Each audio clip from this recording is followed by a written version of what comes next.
All right. Good evening. Good evening. Good evening, everyone. Welcome to another live. My co-host just left, so now it's just you and I again. I am your realtor, Hugo Quintanilla, a licensed realtor in Maryland with Long and Foster. Thank you so much for tuning in to another live. I really do appreciate it. This one is the mellow live. This one's the kind of the mental health, kind of relaxing live. I was going to do another topic about just mental health and the stuff that we've been talking about over the course of the month, but I found it a little bit more important that I introduce myself and who I am and what I'm doing here on the internet, why I exist, and what I'd like to do with your time here. I am Hugo Quintanilla. I am a licensed realtor in Maryland. I've been in business over 5 years, and I love every bit of it. I have found the career exciting, thrilling. I've learned so much and have been blessed to work with some of the best minds and people that money could buy, really. The staff at Long and Foster has been exceptional. They have welcomed me and trained me. My manager has been wonderful, and my coworkers have been great. They've really welcomed me in when we first came from our original office, which was based out of King Farm, and it has really been a life changing experience to be part of this organization.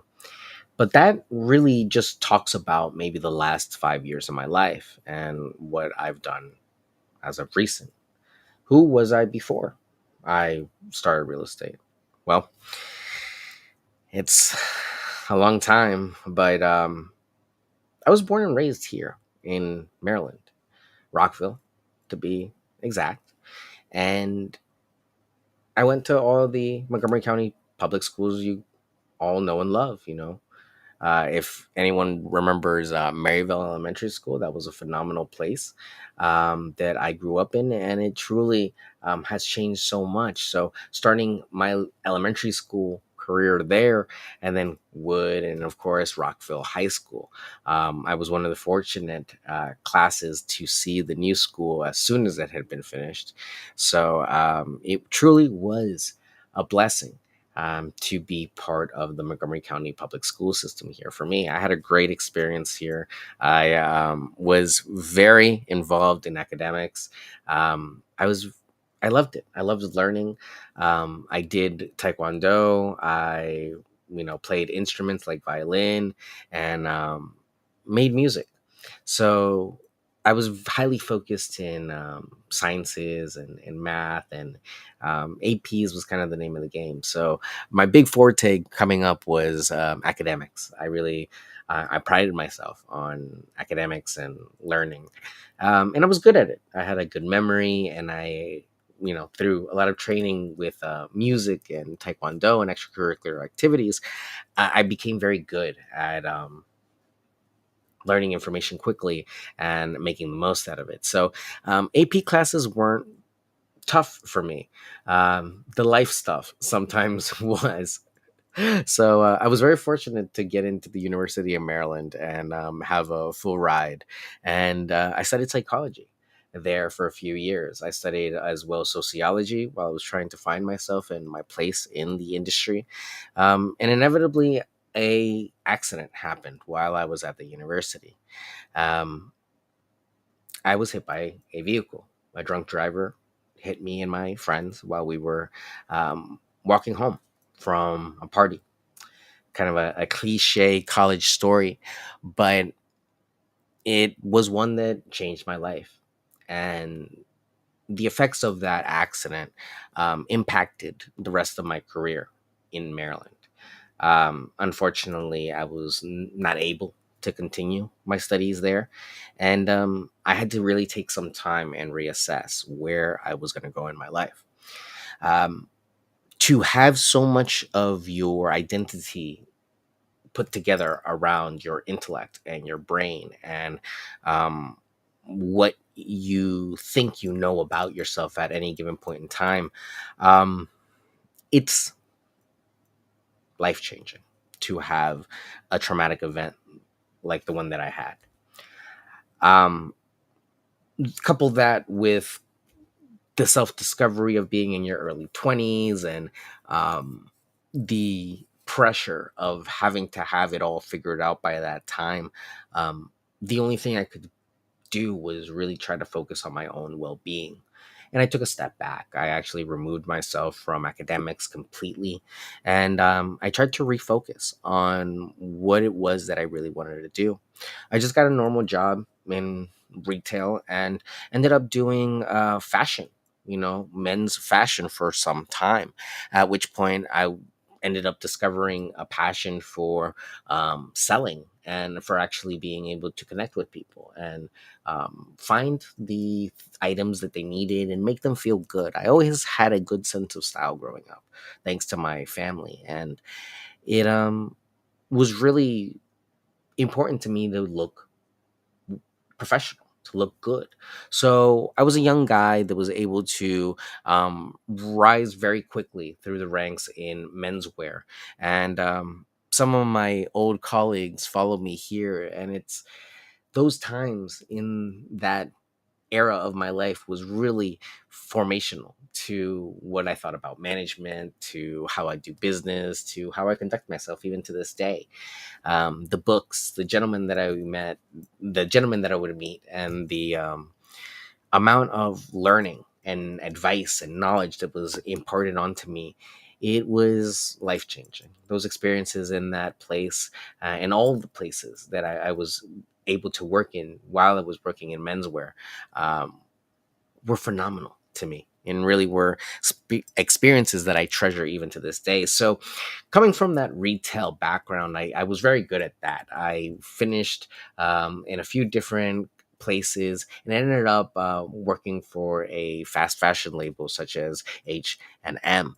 And from there, I ended up leaving to pursue another opportunity in management with another retailer that shall go nameless because it was not a good experience.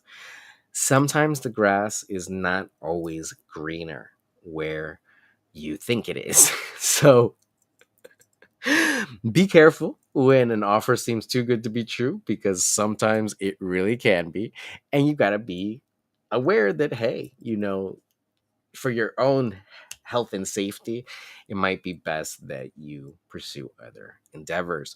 Luckily, God is very good to me and provides whenever need be. And I quickly bounced back from a very traumatizing situation at that retailer and ended up being offered a very fun position running um, a sunglass hut for a few years. So that was very fun. It was very different. And I learned more than anything else how to run a store from top to bottom, which at the time was one of my big crowning achievements that I was very interested in doing because at that point in my life, I very much was involved in the production of clothing.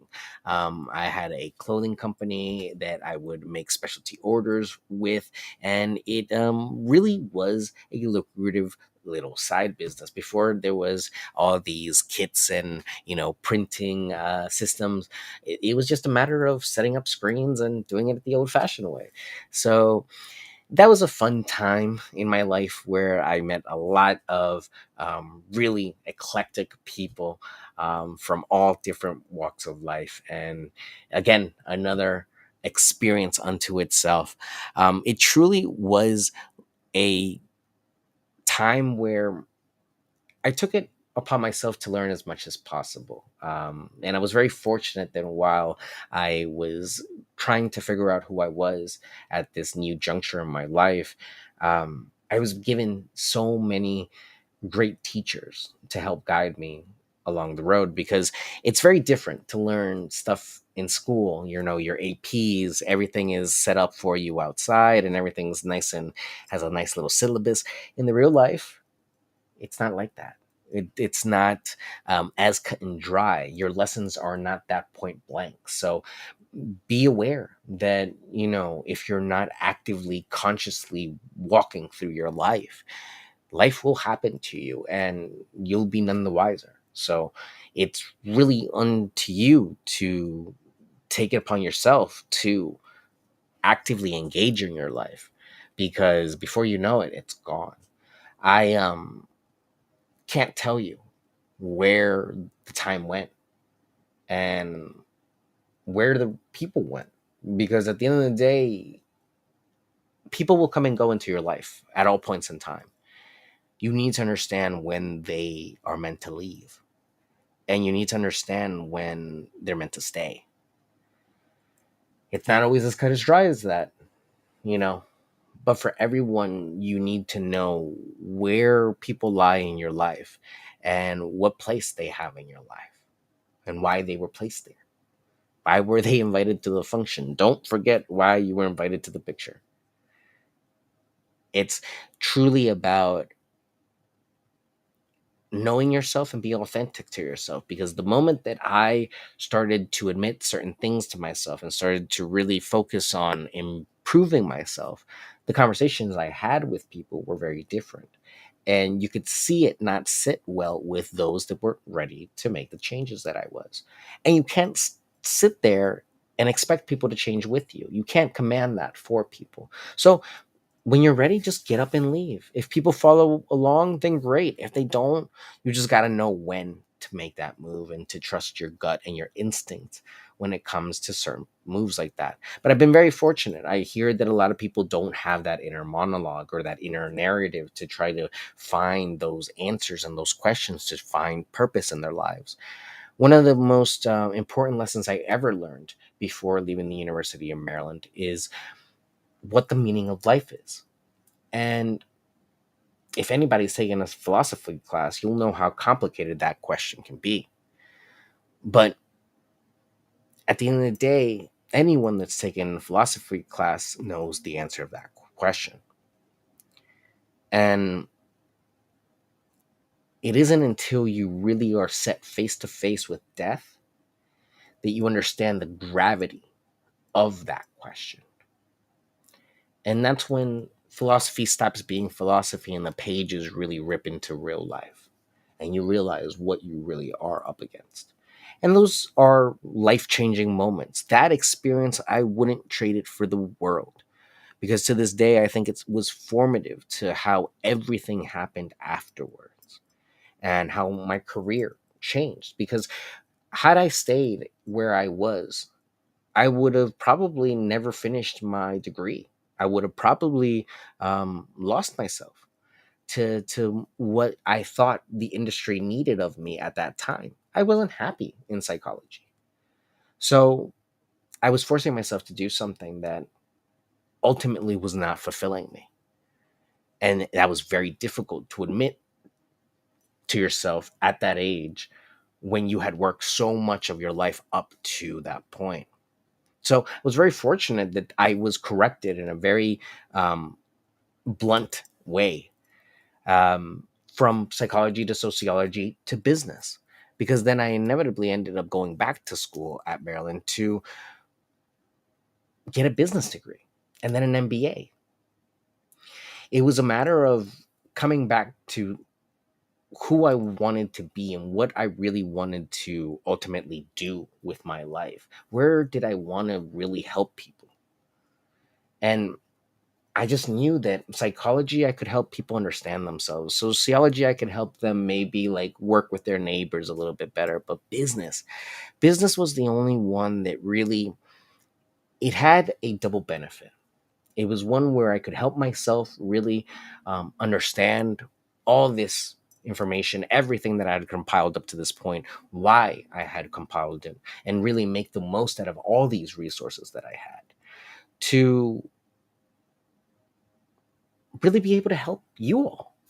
And by you all, I mean anyone that wanted a job, anyone that wanted a helping hand and a piece of advice. I've been fortunate enough to employ people.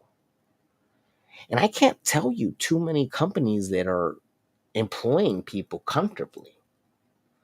So it's it's a different level of responsibility when your success is the success of those underneath you.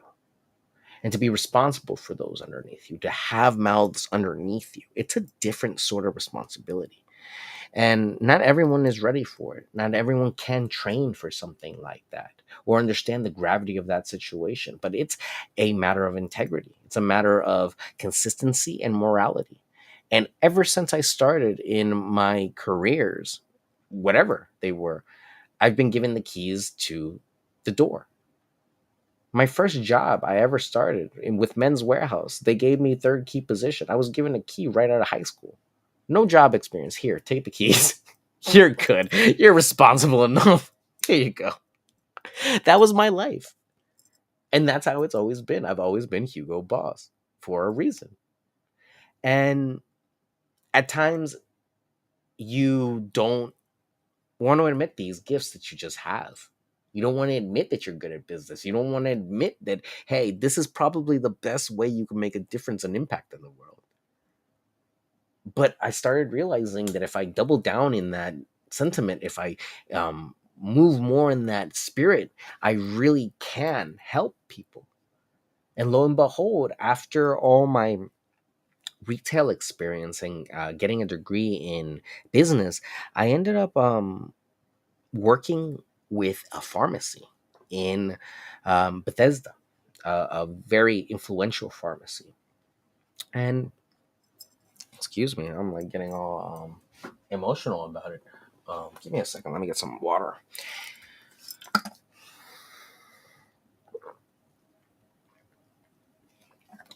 At that pharmacy, I learned about the holistic world. And I learned about natural medicine, and I learned about herbs and the healing properties of natural um, elements. It really was an enlightening time for me that I cannot thank the heavens up above enough, because there's an answer for everything in nature. And if you ever have a question for anything, there's an answer for it in nature. Um, we come from nature, we go back to nature, and the sooner that you understand your own elements and what makes you up as a person, the faster you'll be able to heal yourself. A lot of us are damaging ourselves every single day with what we intake, but no one's really taught proper dieting or proper nutrition or proper balance mentally or emotionally. So there is no one way to live, is ultimately the consensus of everything. But there is an optimal way for you to conduct your life. And you have to find it. You have to find what works for you. You know, the probiotic that you could sell someone today is not going to be the probiotic that could work for you. It might be the probiotic that works for some people, but not for all people. So I worked in that pharmacy for, excuse me, for some time. I actually started as a temporary worker and worked all my way up to a purchaser, where I purchased some of the supplements and the cosmetic products for the store. And that was an really enlightening experience where I got to develop a lot more of my business savvy and my accoutrement when it comes to actually being able to manage inventory and displays and sell actual quality products that I was proud of. I was so honored to have some of those products in that store. And really, it was such an awesome time for me, because I felt like I was giving some of these companies a great opportunity, because the store was such an influential part of Maryland history. But my time ended there very abruptly as I was approaching my 30s, and I needed more. And by more, I meant fulfillment. I meant passion. I meant excitement. I needed more money. I started to freelance. I had been doing it for a while. I had been thinking about doing it for an even longer time, but I had always had a knack for social media and for movies and filming and photography. So I started to really pursue that wholeheartedly. And a lot of the people that I worked with at the time worked with artists or DJs, and it was a really exciting time where I got to meet a lot of characters and a lot of celebrities and personalities. It was a point in time where I did a lot of political work in DC, and was part of several movements to really help various causes throughout Maryland and DC. But at the end of the day, the content that I created um, was really mostly fulfilling for me and for the causes that I supported. I was very fortunate and that a lot of people saw the content that I produced at the time, and it really impacted a lot of people and gave me some sort of level of notoriety at that time. So I had really become known for doing social media, having several accounts that had risen to thousands of followers, and then continuing to work with other creators and people. So usually behind the scenes, I did their quote unquote social media dirty work and would do the posts, create the captions, be a social media manager for a lot of different entities online. And it was a great time, but it was stressful. It was a lot of responsibility. It's a lot of stuff and pressure to keep track and a hold of. But a lot of these celebrities were not in the right frame of mind to be able to produce any reliable sort of explanations for their social media. A lot of them, are too busy partying instead of actually handling the business aspect of their artistry. And any real artist will tell you that, hey, you have to have a business tied into this artist because otherwise it's just noise. Um, really, I've never met an artist that doesn't have a full support team behind them, from the manager all the way up. Because if you don't have people figuring out where the money's coming from, what are you really doing? So it was a very enlightening time where I really saw that there was millions of ways to make money in America, and it really came down to your gumption, your hustle, your grit, and what you were willing to sacrifice to make a buck. That alone is a very weighted statement that means a lot to a lot of people. But I developed a very strong sense of my morals and my reality, and with that came an even better sense of where I wanted to go and what exactly I wanted to do with my life. And I saw that everywhere that I would go, we were in constant need of properties.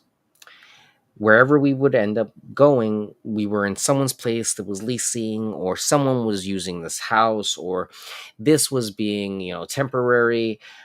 But no one really was asking the bigger question of, like, wait, who's doing that though?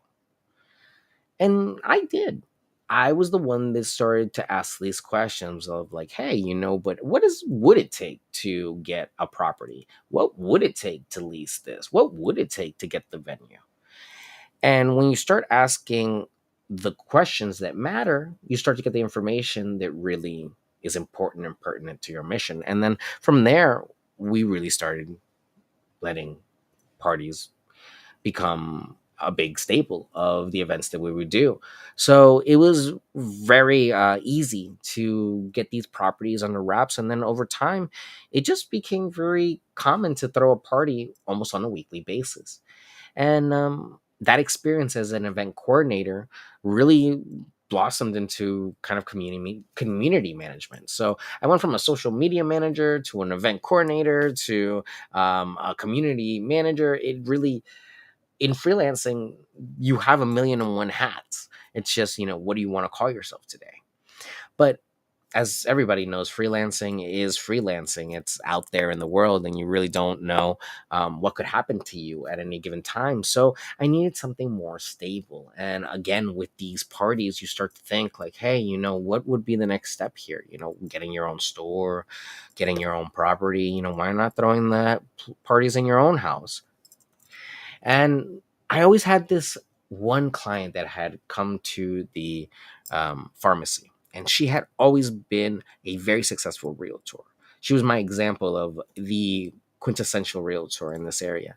And she always said to me that, hey, you'd be great at real estate. You should really think about it. Lo and behold, about like, you know, 5 to 7 years later after that, I end up taking the test and I end up being a part of a class that was exceptional at Long and Foster in the Kentlands. And from there, I started to really learn more about real estate, and I aligned my career, my license with Long and Foster, and I've been there ever since. So I've really enjoyed it from the start. You know, from the first class that I learned in that building, I have always enjoyed Long and Foster, their approach, their mentality, their pillars of business, and my manager. So it was one of those things where I felt very comfortable to just transfer over a lot of the skills that I had developed in freelancing into real estate. And from there, I just consolidated everything together. Now I had the psychology background. Now I had the sociology background. I had a degree in business. I had an MBA. It was, you know, just a matter of piecing together all these magical things to make the most out of real estate. And I was very fortunate that I had great success in all my other endeavors, and was very fortunate to meet a lot of influential, innovative people at the exemption at the inception of a lot of great ideas. So I was an early investor in Bitcoin. I was an early investor in Ethereum. I was an early investor in a lot of the technologies that are today coming out. And these were just gambles in the dark 10 to 20 years ago. So a lot of people ask me, how did you know? I didn't. You believe in the causes and you believe in what's happening, and you get to know people and you build relationships and you build trust and you do your research. More than anything, you try to understand where people are coming from. And I think once you realize that people are just like me and you really understand that you can do it too. And sometimes it takes an example of someone showing you that, hey, it can be done for it to click. But I know for me, I was very fortunate to have role models that really made me feel like my only competition was myself. And getting better was only me against me. I played a lot of one player games. I was an only child growing up, so it was usually just me against the ghost. You know, how can you get better? What do you need to do to get better? That was always my philosophy. And it's really served me well. So I don't come entirely backed by a psychology degree or sociology, but there's the coursework there. And my forte is business. I like making money. I like helping people make money. I help people make a lot of money. And it really is fun to me. It's exciting for me to watch money grow with you and to help you build these strategies to try to make it grow, because I know that sometimes it just takes a little bit of getting used to and a little bit of gumption on your part to make a difference, because you just never know where life will lead you. But you do have to put in the effort, because if you don't put in the effort, you really will get lackluster results. So, ladies and gentlemen, again, thank you to you all for tuning in. I really do appreciate it. You all are the reason why this show is around. I did want to take this moment to just thank you again. This was just a personal little bio on me. I couldn't really give you years on everything that's happened, but that's kind of the gist of the story, the way I remember it. At the end of the day, the only thing that you need to be aware of now is that I am the social media ambassador for the National Association of Realtors. I am a licensed realtor in Maryland for over 5 years. I think I'm pushing on 7 now. I have sold over $4 million in properties, and I'm very passionate about helping you find your home. I can help you buy, sell, lease, or invest. I speak Spanish fluently and sometimes English as well. I really do appreciate you all. So I make these lives for you to enjoy and learn on your own so that um, you have someone in your corner, because I know how hard it is to go out there and try to learn or try to start something new and not have anyone in your corner and have to do it on your own. So let this be a space for you to learn and to benefit from, a little bit of wealth and information that might really make your day smile, but also let you know that, hey, you could do it too. It's not that expensive. Yeah, it's pricey, but remember, anything worthwhile is going to be hard, and it's usually worth it. Now, let's not go buying you a money pit, but let's be smart about this and let's build wealth instead of spending it every weekend at the club. Okay? At any rate, that's just a little bit about me. Again, I'm just a realtor in Maryland, so don't take it so seriously. The name is Hugo Quintanilla. Uh, Feel free and reach out if you ever have any questions about buying, selling, leasing, or investing. My phone number, 240-389-4846. My email is hugo@lnf.com. And my website is yourrealtorhugo.com. I had to remember for a second. It's been a long day. Take care, ladies and gentlemen. I will see you all tomorrow. We got some cool showings tomorrow, so hopefully we'll get some content. And if not, sucks to be you, but I will see you again for another live. And then on Sunday, don't forget that we have our weekly recap of the top news stories of the week. Okay. So thank you again for hanging out with me and learning a little bit more about me. And I will see you all tomorrow. Take care. Have a great night.